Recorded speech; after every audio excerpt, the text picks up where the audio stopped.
Hello ನನ್ನ ಕುಟುಂಬದವರೇ. ಇವತ್ತಿನ recipe ಬಂದು ದೇಸಿ ಮಾವಿನಕಾಯಿಯ ಉಪ್ಪಿನಕಾಯಿ.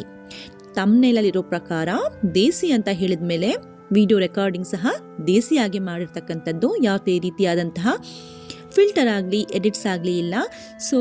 ಇಲ್ಲಿ ಡೈರೆಕ್ಟಾಗಿ ತೋರಿಸ್ತಾ ಇದ್ದೀನಿ ಅಜ್ಜಿ ಕೈ ರುಚಿಯ ಉಪ್ಪಿನಕಾಯಿ. ತಡ ಮಾಡದೆ ರೆಸಿಪಿ ನೋಡ್ಕೊಂಬರೋಣ.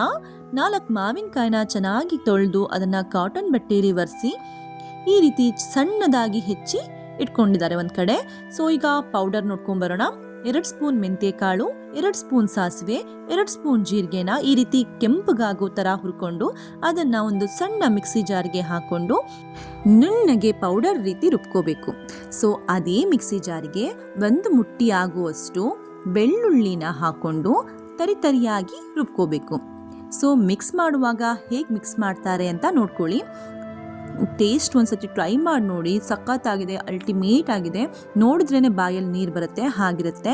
ಇಷ್ಟ ಆಯಿತು ಅಂತಂದರೆ ಪ್ಲೀಸ್ ವಿಡಿಯೋನ ಲೈಕ್ ಮಾಡಿ, ಶೇರ್ ಮಾಡಿ, ಕಮೆಂಟ್ ಮಾಡಿ, ಹಾಗೆ ಚಾನಲ್ನ ಸಬ್ಸ್ಕ್ರೈಬ್ ಮಾಡಿಕೊಂಡು ಸಪೋರ್ಟ್ ಮಾಡಿ.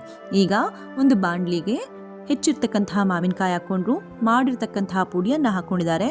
ಎಷ್ಟು ತಾಗುತ್ತೋ ಅಷ್ಟು ಉಪ್ಪು, ಎಷ್ಟು ತಾಗುತ್ತೆ ಅಷ್ಟು ಖಾರ, ಹಾಗೆ ಹುಳಿ ಇರುತ್ತೆ ಅಲ್ವಾ ಮಾವಿನಕಾಯಿ. ಟೇಸ್ಟ್ ಬ್ಯಾಲೆನ್ಸ್ ಆಗಲಿ ಅಂತ ಅದಕ್ಕೆ ಒಂದು ಸ್ವಲ್ಪ ಸಕ್ಕರೆನ ಸಹ ಹಾಕ್ಕೊಳ್ತಾ ಇದ್ದಾರೆ.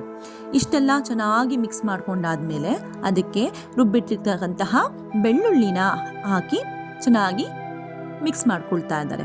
ಅದೆಲ್ಲ ಆದಮೇಲೆ ನೆಕ್ಸ್ಟ್ ಸ್ಟೆಪ್ ಬರುವಂಥದ್ದು ಒಗ್ಗರಣೆ. ಈಗ ಒಗ್ಗರಣೆ ಹೇಗೆ ಮಾಡೋದು ನೋಡೋಣ.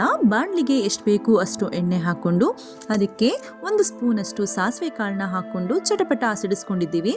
ನೆಕ್ಸ್ಟ್ ಅದಕ್ಕೆ ಒಂದಷ್ಟು ಬೆಳ್ಳುಳ್ಳಿ ಎಸಳನ್ನು ಅರ್ಧಂಬರ್ಧ ಜಜ್ಜಿ ಅದನ್ನು ಸಹ ಆ್ಯಡ್ ಮಾಡಿದ್ದೀವಿ.